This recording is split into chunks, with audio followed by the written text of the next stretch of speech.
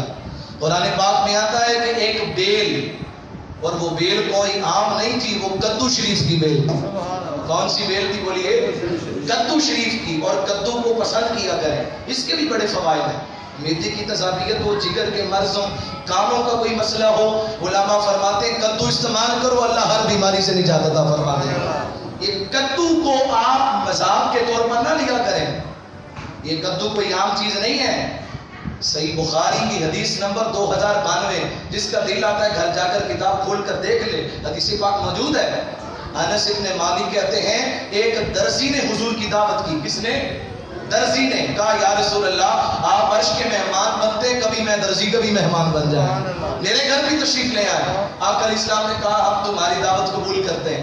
جب حضور گئے تو اس نے آقا علیہ السلام کی استقبال کے لیے جب طعام کا اہتمام کیا، اس نے کدو شریف بنائے، گھر کے اندر کدو پکائے۔ انس ابن مالک کہتے ہیں کہ میں ساتھ ہی تھا، تو میں کیا دیکھتا ہوں آقا علیہ السلام بوٹیاں بھی ہیں، شوربے کا اس نے قدید بنایا، خشک بوٹیاں، اور اس کے اندر کدو بھی تھے۔ آقا علیہ السلام دونوں گریاں ڈال کر کدو نکال کر بار بار کھاتے تھے، بار بار منہ میں رکھتے۔ انس ابن مالک کہتے ہیں جیسے ہی میں نے حضور کو دیکھا، کہا اس کے بعد سے لے کر میری زندگی ختم ہونے والی ہے، کہا اس دن سے لے کر آج تک میں کدو کو بھی عزت کی نگاہ سے دیکھتا ہوں، کیونکہ اس کے نسبت آقا علیہ السلام کی ذات کے ساتھ ہو گئی۔ لہٰذا آپ کدو کا مذاق نہ اڑائیں۔ اگر کوئی بندہ یہ کہتا ہے کہ ہم نہیں کھاتے، ہمیں پسند نہیں ہے، تو آپ یہ بات یاد رکھیں، اس بات کو ہلکا نہ لیں، یہ ایمان کا مسئلہ ہے۔ قاضی امام ابو یوسف آپ کدو شریف کی فضیلت بتا رہے تھے، ایک بندہ آ کے کہنے لگا بے شک حضور کو پسند تھا، مینوں پسند کوئی نہیں۔ آپ نے فرمایا جلدی ایمان، فرمایا بندے جلدی کر کلمہ دوبارہ پڑھ، تیرا ایمان نہیں ہے، تیرا کلمہ ختم ہو گیا، تیرا نکاح ختم ہو گیا۔ کہا کیسے؟ کہا کہ جو چیز نبی کو پسند ہے تو نے اس کی بے ادبی کی ہے، تو لہٰذا کہا کہ جلدی کر کلمہ پڑھ، اگر کلمہ نہیں پڑھے گا میں تیرا سر قلم کر دوں گا۔ اسی لیے علماء فرماتے ہیں گستاخی رسول کی ایک ہی سزا، سر تن سے جدا، سر تن سے جدا۔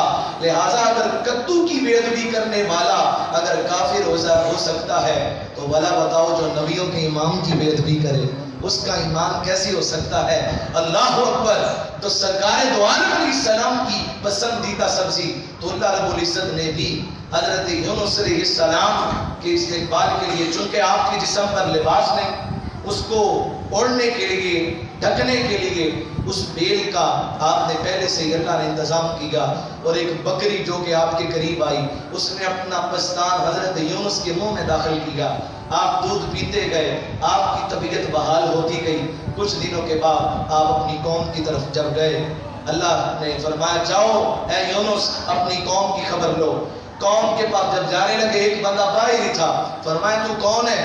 کہا کہ میں یونس کی قوم کا بندہ ہوں۔ کہا تو نے یونس کو دیکھا ہے؟ کہا نہیں دیکھا، لیکن اگر مل جائے تو میں بڑا احترام کروں گا۔ کہا میں یونس ہوں، انا یونس، میں یونس ہوں۔ اس نے ہاتھ چومنے شروع کیے، کہا کہ ایسا کرنا جا کر قوم کو بتا دینا کہ میں یونس نبی کو ملا ہوں۔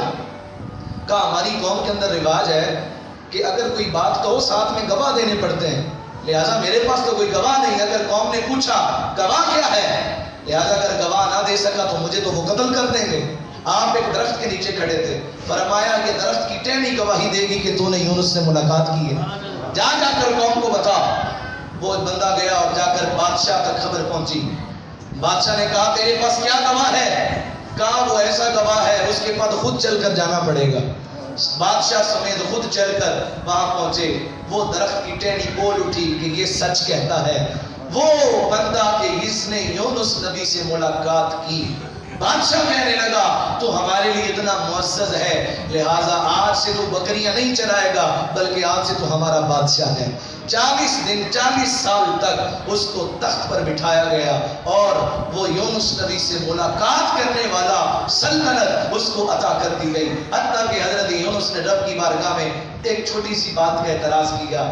ایک لاڈ ہوتا ہے، ایک ناز ہوتا ہے، کہا باری تعالیٰ میں نے تیری بارگاہ میں عرض کیا تھا اس قوم کو تباہ کر دے، اس قوم کو نیست و نابود کر دے، پھر تو نے اس قوم کو کیوں بچا لیا؟ آپ نے اللہ رب العزت نے فرمایا اے یونس تیری بات کا جواب بعد میں دوں گا، پہلے ایسا کر فلاں جگہ پر ایک کمہار بیٹھا ہے برتن بنانے والا، اس کے پاس جا۔ حضرت یونس اس کے پاس گئے، جب اس کے پاس پہنچے تو رب نے فرمایا کہ اس کو کہ اپنے سارے برتن توڑ دے، سارے برتن توڑ دے۔ وہ کمہار کہنے لگا حضرت آپ جانتے ہیں کہ میرے پورے سال کی کمائی ہے، میرے بچوں کا رزق ہے، لیکن آپ کے کہنے پر میں توڑ تو دیتا ہوں لیکن مجھے دکھ بڑا ہوگا، مجھے دکھ بڑا ہوگا۔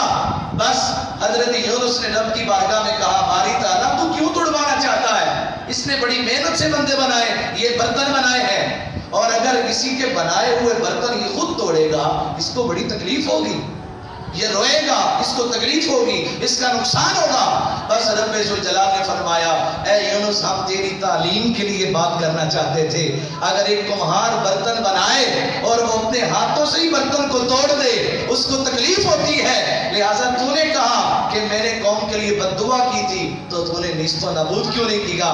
لہٰذا میں نے ہی تو بندوں کو بنایا ہے، اگر میں ہی بندوں پر عذاب نازل کرتا تو میں خداؤں کو بھی تکلیف ہوتی ہے، لہٰذا اس واسطے میں نے بندوں کو عذاب نہیں دیا۔ سامعین محترم یہ حضرت یونس علیہ السلام کا مختصر سا قصہ جو کہ قرآن پاک کے اندر موجود ہے، یہ ہمارے لیے مضبوطی ایمان کا ذریعہ ہے۔ آپ دعا کریں اللہ پاک ہم سب کو عمل کی توفیق عطا کرے۔ سنت